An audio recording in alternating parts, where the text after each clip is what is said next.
Hello, അസ്സലാമു അലൈക്കും. എന്റെ ചോദ്യം എന്ന് പറഞ്ഞാൽ അള്ളാഹു മാത്രമാണ് ഗൈബ് അറിയുന്നവൻ എന്ന് പറയുന്നു.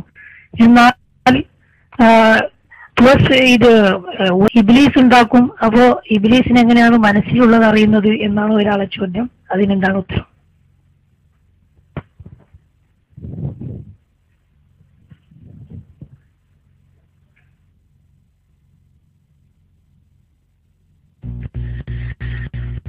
അസ്സലാമു അലൈക്കും വറഹ്മത്തുള്ളാഹി. ഇവിടെ സഹോദരൻ ചോദിച്ചത് അള്ളാഹുവിന് മാത്രമാണ് ഗൈബ് അറിയുന്നത്, എന്നാൽ ഇബ്ലീസിന് എങ്ങനെയാണ് ഒരു വസ്വാസ് ഉണ്ടാക്കാൻ പറ്റുന്നത് എന്നാണ് അദ്ദേഹം ചോദിക്കുന്നത്. സഹോദരൻ മനസ്സിലാക്കണം, ഇബ്ലീസ് എന്ന് പറയുന്നത് അള്ളാഹുവിന്റെ ഒരു സൃഷ്ടിയാണ്. മനുഷ്യന് അറിയാത്ത പല കാര്യങ്ങളും ജിന്നു ഇബ്ലീസിന് അറിഞ്ഞേക്കാം. പക്ഷെ അതുകൊണ്ട് തന്നെ അൽ ഗൈബ് എന്ന് പറഞ്ഞാൽ എല്ലാ കാര്യങ്ങളും അതിൽ ഉൾപ്പെടുന്നു. അല്ലാഹു സുബ്ഹാനഹു വ തആല ചില കാര്യങ്ങൾ ചിലർക്ക് അറിയിച്ചു കൊടുക്കുകയല്ലാതെ ഗൈബ് മൊത്തത്തിൽ ആലിമുടെ വിശേഷണം സൃഷ്ടികൾക്ക് ആർക്കും നൽകി മുഹമ്മദ് നബി സല്ലല്ലാഹു അലൈഹി വസല്ലമിന് പോലും. കാരണം ആലിമുൽ ഗൈബ് അള്ളാഹുവാണ്. ഇൽമുൽ ഗൈബ് അള്ളാഹുവിന്റെ സവിശേഷതയാണ്. എന്നാൽ സഹോദരൻ ചോദിച്ചത് പ്രകാരം മനുഷ്യൻ, ഏതൊരു മനുഷ്യനും കരീനുണ്ടല്ലോ, ആ കരീന്, പിശാചായ കരീന് ആ മനുഷ്യന്റെ മനസ്സിൽ ഉണ്ടാകുന്ന അറിയാൻ പറ്റുമോ അങ്ങനെ ഒരു സംഗതി ഉണ്ടോ എന്നാണ് അദ്ദേഹം ചോദിച്ചത്.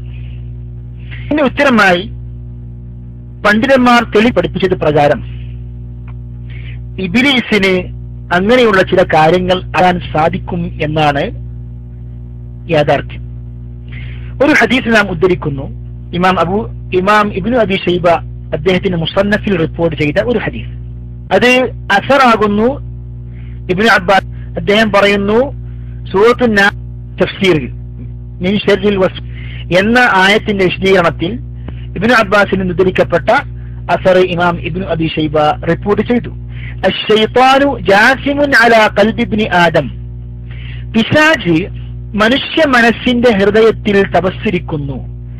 ഫഇദാ സഹാ വഗഫല വസ്വസ്, ആ മനുഷ്യൻ അശ്രദ്ധനാകുമ്പോൾ പിശാച് വന്ന് വസ്വാസ് ഉണ്ടാക്കും. വഇദാ ദക്കറല്ലാഹ ഖനസ്, അള്ളാഹുവിനെ ആ മനുഷ്യൻ സ്മരിച്ചു കഴിഞ്ഞാൽ ആ പിശാച് അവിടുന്ന് പിന്മാറും. ഇത് ഇമാം ഇബ്നു അബി ഷൈബ റിപ്പോർട്ട് ചെയ്ത സഹീഹായ അസറാകുന്നു. സഹോദരന്മാരെ, ഇവിടെ നിന്ന് മനസ്സിലായി ആ മനുഷ്യൻ അശ്രദ്ധനാണ് എന്ന് എങ്ങനെ മനസ്സിലായി ഇബ്ലീസിന്? മാത്രമല്ല ആ മനുഷ്യൻ അള്ളാഹുവിനെ സ്മരിച്ചു എന്ന് ഇനി സംസാരിക്കാൻ ശേഷിയില്ലാത്തതുമ്പോൾ ആ മനുഷ്യന്റെ മനസ്സിലും ഇബ്ലീസല്ലോ. അപ്പോൾ ഒരു മനുഷ്യൻ ആ ഇബ്ലീസ് അവിടുന്ന് ാകുമ്പോൾ മനസ്സിൽ ഈ അസറിന്റെ സ്ഥാനത്തിൽ മനുഷ്യന്റെ മനസ്സിൽ ഒരു ഇബ്ലീസ്. ശൈഖുൽ ഇസ്ലാം ഇബ്നു തൈമിയ്യ റഹിമഹുല്ലാഹ് അദ്ദേഹത്തിന്റെ മജ്മൂഉൽ ഫതാവയിൽ പറയുന്നു, അശ്ശൈത്താനു യൽതഖിമു ഖൽബഹു വഇദാ ഗഫല ഖൽബുഹു അൻ ദിക്രിഹി വസ്വസ്. ഇതിന്റെ ആശയം തന്നെയാണ് ഇബ്നു തൈമിയ്യ പറഞ്ഞത്.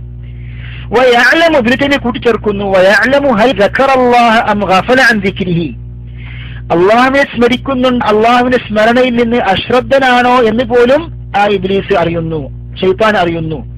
വയഅലമു മാ തഹു ശഹവാതിൽ ഗയ്യി ഫയുസയ്യിനുഹാ ലഹു, മാത്രമല്ല ആ മനുഷ്യൻ അവന്റെ മനസ്സിൽ ഇച്ഛിക്കുന്ന ഷഹവാത്തിനെ കുറിച്ച് ആ ഇബ്ലീസ് അറിയുന്നു. അങ്ങനെ ആ ചീത്തയായ ആഗ്രഹങ്ങൾ അവനക്ക്, ആ മനുഷ്യന് അവൻ അത് ഭംഗിയായ രീതിയിൽ അവതരിപ്പിക്കുന്നു.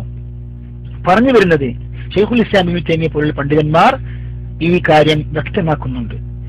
സമാഹത്തു ശൈഖ് ഇബ്നു ബാസ് റഹിമഹുല്ലാഹു തആല അദ്ദേഹത്തിന്റെ മജ്മൂഉ അൽ ഫതാവ എന്ന സമാഹാരത്തിൽ അദ്ദേഹം പറയുന്നു, വഅഖ്ബറ സല്ലല്ലാഹു അലൈഹി വസല്ലം അന്ന അശ്ശൈത്താന യുംലി അലൽ ഇൻസാനി അശ്ശർറ വയദ്ഉഹു ഇല അശ്ശർരി വലഹു ലമ്മത്തുൻ ഫീ ഖൽബിഹി. ശൈത്താന് മനുഷ്യന്റെ മനസ്സിൽ തിന്മ ദുർമന്ത്രമായി നൽകുന്നു. ശർറിലേക്ക്, തിന്മയിലേക്ക് ആ ശൈത്താനുഷ്യനെ ക്ഷണിക്കുന്നു. വലഹു ഇത്തിലാഉൻ ബിതഖ്ദീരില്ലാഹി അലാ മാ യുരീദുഹുൽ അബ്ദു വയൻവീഹി മിൻ അഅമാലിൽ ഖൈരി വശ്ശർരി. അല്ലാഹുവിന്റെ വിധി പ്രകാരം ആ മനുഷ്യൻ ഉദ്ദേശിക്കുന്ന നന്മയും തിന്മയും അള്ളാഹുവിന്റെ തഖ്ദീർ മുഖേന അള്ളാഹു വിധിച്ചത് പ്രകാരം ആ ശൈത്താന് അറിയുന്നു. അപ്പോൾ ഇവിടെ പിശാചിന് ചില കാര്യങ്ങളൊക്കെ മനുഷ്യന്റെ മനസ്സിൽ സംഭവിക്കുന്നത് അറിയാൻ പറ്റുമെന്ന് പ്രമാണത്തിന്റെ അടിസ്ഥാനത്തിൽ പണ്ഡിതന്മാർ വ്യക്തമാക്കുന്നു. അപ്പോൾ ഇത് നിരുപാധികമായ ഗൈബല്ല എന്ന് പ്രത്യേകം സഹോദരന്മാർ മനസ്സിലാക്കണം. മറിച്ച് ഒരു മനുഷ്യന് ഒരു ഖരീനുണ്ട്. ആ മനുഷ്യന്റെ മനസ്സിൽ ആ ഖരീന് ചില കാര്യങ്ങൾ അറിയുന്നു എന്നല്ലാതെ ഒരു ഖരീന് ലോകത്തിലുള്ള എല്ലാ മനുഷ്യന്മാരുടെയും മനസ്സിൽ സംഭവിക്കുന്നതും അറിയുമെന്ന് ഒരിക്കലും ആരും പറയുന്നില്ല.